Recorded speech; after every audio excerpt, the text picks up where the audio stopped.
Mesdames et messieurs, chers téléspectateurs, soyez les bienvenus dans votre émission Cinespot, votre rendez-vous du 7e art qui s'articule autour des métiers du cinéma. Alors ce numéro va s'articuler dans la continuité du précédent. Un chapitre 2 consacré aux acteurs, actrices, comédiens et comédiennes. Mais le regard porté sur deux générations, ou porté plutôt par deux générations différentes. Dans un premier temps, nous allons recevoir sur ce plateau l'artiste et actrice Bouchra Belmouhoub. Par la suite, ça sera au tour de l'acteur Mohamed Amil Moufouk de nous rejoindre sur ce même plateau. Alors, en ce qui me concerne, je vous dis à tout de suite, juste après ce petit jingle.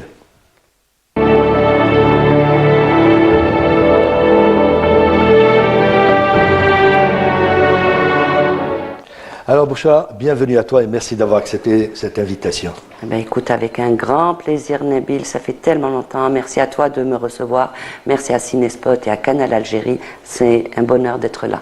Alors c'est un retour gagnant, là je parle de ton retour à travers le film de Merzak Aloueche, Première ligne. Tiens, j'arrive à le dire en français, parce que j'ai l'habitude de le dire en anglais. C'est un retour gagnant, parce qu'on t'a pas vu, ça fait longtemps qu'on t'a pas vu. Oui, ben, depuis 95, si ma mémoire est bonne. Donc j'ai un peu arrêté, je me suis un peu retirée de tout ce qui est artistique, parce que je fais beaucoup de choses. Et le retour avec Merzak Aloueche, mais c'est un bonheur, c'est la grande porte, je reviens avec Merzak Aloueche. Justement, lorsque je dis retour gagnant, je parle des projections de ce film dans plusieurs salles de cinéma, notamment, je parle en France, dans plusieurs salles, et qui rencontrent un succès. Un succès, c'est incroyable comment que la communauté et même des Français, il n'y a pas que. La communauté. Et les salles sont pleines. Hein. Je vais te dire, il y a même des personnes qui m'ont appelé, Bouchra, il n'y a plus de place. Comment qu'on fait? Je dis, ben Thomas, vous allez voir si sur place vous pouvez avoir. Il y a encore une place qui peut se libérer ou un truc comme ça, mais c'est complet, franchement. Et le retour de Merzak à travers un genre, je dirais, à travers un genre qu'il maîtrise à merveille, cette comédie satirique aussi. Voilà. C'est Merzak et la comédie satirique. Ça me rappelle un petit peu Omar Tlato à l'époque, avec traiter les mots d'une société avec humour et. Avec humour, il y a. Alors lui, il dit qu'il n'est pas sociologue, mais il est très sociologue. Oui, il est très sociologue. Il dit que non. Sans le savoir, mais sans absolument. Donc il traite beaucoup de sujets de la société. Du moment, en fait. Du moment, exactement. Du moment, lui, c'est du moment. Parce que dans 10 ans, il fera autre chose, mais ça sera du moment dans 10 ans. J'ai l'impression qu'il fait partie de toutes les générations. Il arrive, c'est-à-dire à comprendre, je dirais, la société algérienne, et à faire partie de toutes les... Il n'est pas dépassé. Voilà, je passe ce mot-là, mais il est toujours présent, et il a ce regard, je dirais... Actuel. Ouais, actuel, il est tout le temps. Neuf. Tout le temps un regard neuf se poser sur une société. Absolument. Du moment, c'est-à-dire se poser sur le présent. Quoi. Tout à fait. Donc il est dedans, il est toujours à la page, il est toujours à l'affût des nouvelles choses, à l'affût de la jeunesse. Il aime beaucoup la jeunesse. Il a tellement d'espoir pour cette jeunesse qu'il a besoin d'en parler. Voilà. Alors, comment tu t'es retrouvé embarqué dans cette production? Surtout que cela fait longtemps qu'on ne t'a pas vu, je dirais, de l'autre côté. Voilà, qu'on ne t'a pas vu sur l'écran, sur grand écran ou petit écran. Oui. On y reviendra par la suite. Oui. Eh bien écoute, je vais te raconter l'histoire, l'anecdote, comment que ça s'est passé. Donc Merzak, de temps en temps, on s'appelle, on peut se retrouver, on se prend un café. Il faut dire à nos chers téléspectateurs que ce n'est pas la première fois que tu as collaboré avec lui. Justement, c'était avec Babel Ouattiti. Avec Babel Ouattiti, c'était en 93. Voilà. Oui, 93, exactement, ou 94.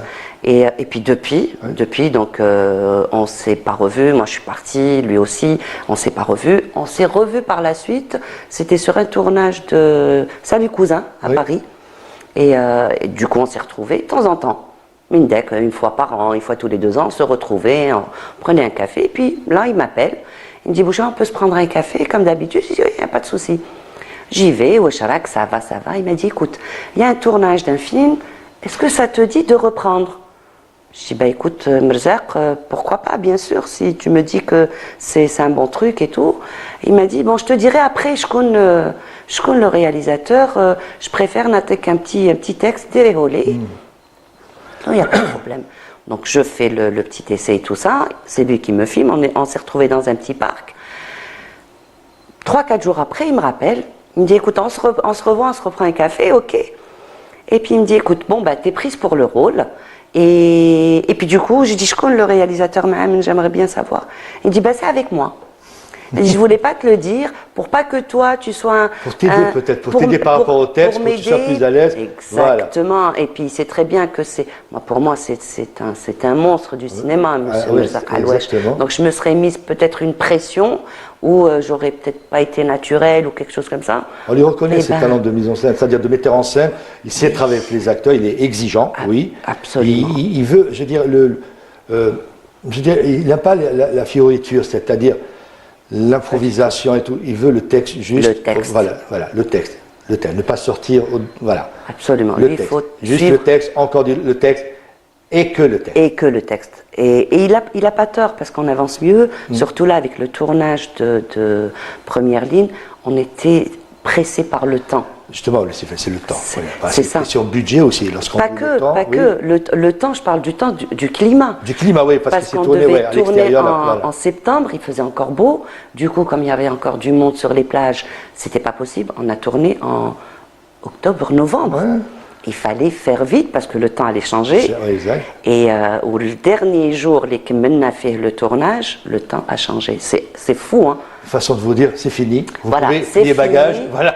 Et du coup, c'est bien de rester sur le texte, de pas dépasser, pour avancer. Et puis avec une très belle équipe. Hein. Oui, justement, en parlant de cette équipe-là, et avant de poursuivre, je dirais, l'interview, je tiens à inviter nos chers téléspectateurs à suivre cette fameuse bande-annonce en ce qui concerne Première Ligne. اليوم نقلبوها. شوفوا ولادي حنا جينا بكري بالعاني باش نشدوا البلاصه الاولى قبل ما يجوا لي زونفايسور. فوالا. اي وشنو هذا؟ ما راناش نشوفوا، انا جايه بكري باش نشد البلاصه في الصف الاول. كاش ما يكمسوا لك؟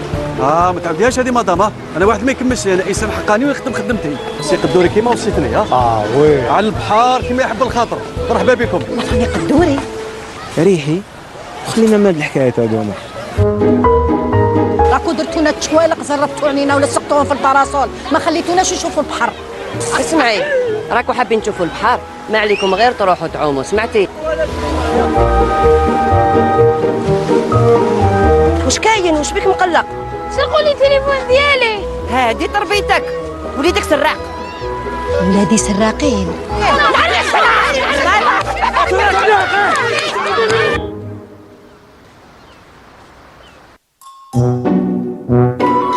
سيدة كوميسار نقول لك الصح أنا مفتشة. اسمحي لي سيدتي مفتشة، والله غير إن شاء الله تكوني كوميسار تستهلي. تبهديلة داروا لنا واحد السمير لي فيديو هذوك سيرهم فيسبوك هكذا هما يقدروا نعرفوا شكون الديكتور اللي جان يماك ولا يما. Alors Bouchra, voilà, je voulais savoir, parce que c'est pas la première fois, on a souligné, c'est pas la première fois que tu travailles avec Merzak Alwesh pour des rôles différents. Là, c'est un rôle plus conséquent. Voilà. Le fait de collaborer avec quelqu'un que l'on connaît, avec quelqu'un avec qui on a déjà travaillé, est-ce que cela facilite les choses pour interpréter, ou cela rend les choses difficiles, où on se dit, oh, on a une exigence, ou on n'est pas dans le confort? Parce que souvent, avec quelqu'un qu'on connaît, des fois, on est dans le confort. Alors que c'est pour ça que peut-être, il ne t'a pas dit au début que c'est moi le réalisateur. Après, moi, je fais la part des choses.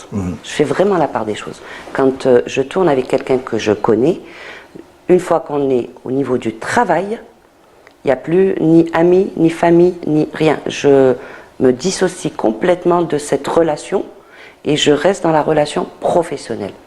Donc c'est plus facile pour moi de faire ça pour rester professionnel. J'oublie, même si c'était mon propre papa, j'aurais fait la même chose. Donc le travail, c'est la professionnelle qui est là. C'est pas l'ami, c'est pas la fille, c'est pas la cousine, c'est pas... Voilà. Justement, je dis toujours l'enfant de la télé. Oui. L'enfant de la télé, tu as débuté à la radio. Oula. Ça remonte, hein. Ça remonte à très loin. J'ai débuté, en fait, c'était pas radio. J'avais débuté à la télé. C'était un téléfilm avec Winnish, Allah yarhamou, avec ma maman, Allah ytawal fi amraha, Saïda Nassima Ben Mouhoub. Et c'était un téléfilm à l'époque. Et j'avais fait la fille de Behia Rajdi. J'avais 5 ans. Oula. Et 20 ans après, je refais sa fille dans un autre film avec Alice Ria. Ah ben voilà, notre maman. Voilà, absolument, à 5 ans. Et j'ai fait la radio avec Maman Nedjoua. Après, j'ai fait la radio avec Tahar Foudala. J'ai fait du théâtre avec Tahar Foudala. Après, je m'étais retirée un moment, je faisais mes études, je faisais ma danse classique. Et justement, on va y revenir concernant la danse, voilà. Et je dirais, c'est un autre art, mais un art dont tu te sers pour, je dirais, apprivoiser, si je peux dire ça, ou convoquer tes personnages, parce qu'on parle d'espace, la façon de bouger, de circuler autour, face à la caméra. Oui, voilà. Oui, tout à fait. J'ai fait de la danse classique, ça m'a beaucoup aidé de comment agir dans l'espace, comment remplir cet espace-là, même quand je suis toute seule sur scène. Ça m'est arrivé d'être toute seule en tant que ballerine ou danseuse de folklore, d'être seule sur scène, mais de remplir cet espace. C'est tout un travail. Les débuts, radio, téléfilm, Enfant de Maya Jdi. Voilà. Mais après, il y a eu, je dirais, ce fameux, pas de déclic, mais le rôle c'était dans la plaidoirie. C'est ce rôle-là. Le rôle dans la plaidoirie, qui était du réalisateur. De Ali Sriya, paix à son âme, la yarhamou. Oui, de Ali Sriya. Et c'était. Je ne sais pas pourquoi je me trompe, je dis quoi si. Voilà, Non, c'était avec Ali Sriya, paix à son âme. C'était une belle histoire. Franchement, Shabba l'histoire. C'est l'histoire d'un passé de deux bonhommes qui se connaissaient, qui se retrouvent des années après l'indépendance. Donc, et moi j'étais la fille de je crois que c'était Hattab, qui avait joué mon papa. Non, c'était pas lui qui avait joué mon papa. Et j'ai oublié le nom, excusez-moi. Mais non, pas parfois ma mémoire me fait défaut. Non. Mais Oukassi a joué un rôle aussi pour toi. Alors j'ai fait j'ai fait un film. Encore un jour je retombe sur mon CV. D'accord. Je regarde et je me dis, j'ai tourné moi là-dedans. J'ai tourné là, ça m'est sorti de la tête, c'est incroyable. C'est quand j'ai revu mon CV, je me suis dit, c'est vrai, j'ai tourné avec un tel. J'avais complètement oublié. Et en tant que comédienne, là je parle à la comédienne, quel est ton regard porté sur le métier? Quand tu vois cette nouvelle génération, quel est le regard porté? Alors, je vais dire, j'ai un regard positif par rapport à la jeunesse. Parce que franchement, je vois une relève qui est là. Qui s'impose, et c'est beau ça. Et Wishno, je me dis, j'espère que cette jeunesse va avoir un peu plus d'espace pour s'exprimer, de rôle, de cinéma, parce qu'on a besoin. J'allais le dire, de cinéma, absolument. Des salles de cinéma, des films. Tout à fait. Donc que ce soit pour cette jeunesse, ou que ce soit parce que le cinéma, il y a toutes les générations. Pour les téléspectateurs et publics, absolument. Qui a hâte de voir son cinéma, c'est-à-dire le cinéma algérien. Et il est demandeur, le public. Parce que j'ai vu quand on a passé première ligne ici, le public est vraiment demandeur. Surtout des comédies, exactement. Le public est demandeur de ces comédies, de ce qui faisait le cinéma algérien. Il ne faut pas se leurrer, je dirais, il ne faut pas se mentir. C'est la comédie satirique. Moi, je me rappelle, voilà, c'est ça. L'Algérien adore les comédies satiriques. Absolument. Ce qui faisait, on revient sur l'inspecteur Taha, les sous-entendus, tout ce qui, sur Omar Ktlatou, que l'on veut, même si c'est un film romantique, mais c'est une comédie aussi. Il y a les comédies. Moi, la dernière comédie, si je me rappelle bien, c'était Mascarade de Lies Salem. Oh, j'ai adoré. Voilà, et c'était ça. Voilà, c'est les comédies. Moi, j'aimerais, voilà, que l'on fasse plus de comédies, et surtout que ces comédies, que ces films soient projetés dans les grandes salles pour un public qui est demandeur. Voilà. Tout à fait. Là, le chapitre, je dirais, Bouchra, comédienne, je reviens au chapitre Bouchra, artiste, mais à travers la danse, spectacle. Tu as voyagé pour présenter le folklore algérien. À travers plusieurs pays, le Japon notamment, à travers une petite association. Une toute petite que j'ai créée qui est en sommeil aujourd'hui, qui s'appelle Mosaïque, au pluriel Racines d'Algérie, et on a une palette de couleurs. Notre culture, elle est tellement belle, que ce soit au niveau des tenues, au niveau des danses, au niveau des musiques, c'est tellement beau. Je me suis dit, Bouchra, donc moi j'habite en France, et je me suis dit, pourquoi tu ne crées pas une association où tu mets pratiquement toutes les danses algériennes avec les tenues différentes? Et j'ai présenté, donc j'ai fait des spectacles à Paris, j'en ai fait au Japon, dans plusieurs villes au Japon, à l'île de la Réunion, en Suisse. Mais c'était un bonheur que des étrangers viennent me voir. Les Japonais étaient émerveillés par les tenues, par les danses, par le pourquoi du comment. L'art comme ambassadeur. L'art, exact. On est ambassadeur de notre culture. C'est pas parce qu'on est ailleurs qu'on l'oublie, bien au contraire. C'est quand on est ailleurs, parce que moi j'ai fait du classique à la base. On doit faire un travail, je dirais, encore plus... de transmission. Voilà, donc on a besoin de transmettre pour nos enfants et de faire connaître de plus en plus cette belle couleur, palette de couleurs à tout le monde. Bouchra, merci d'avoir accepté encore une fois notre invitation. C'est un bonheur, Nabil, c'est un bonheur. Pour moi, ça a été un bonheur, et j'espère pour nos chers téléspectateurs, et je pense que c'est le cas, et je suis sûr que c'est le cas. Je te dis à bientôt pour d'autres films, pour d'autres spectacles. Je l'espère. Je voulais juste rajouter une chose. Je suis maintenant dans une autre association, il n'y a pas longtemps, qui s'appelle Esprit d'Art avec Fahima Zallag. Et c'est une association, vous allez voir, avec laquelle on a envie de recréer un pont entre les artistes, tout art confondu, en France et l'Algérie. Et on vient de commencer et le pont va se créer et vous allez voir, il y aura des surprises. Alors moi, ce que j'ai à te dire, c'est bonne chance et je vais toucher du bois. Eh bien écoute, merci beaucoup. Merci à toi Nabil. Merci. Allez, au revoir et à très bientôt. Merci.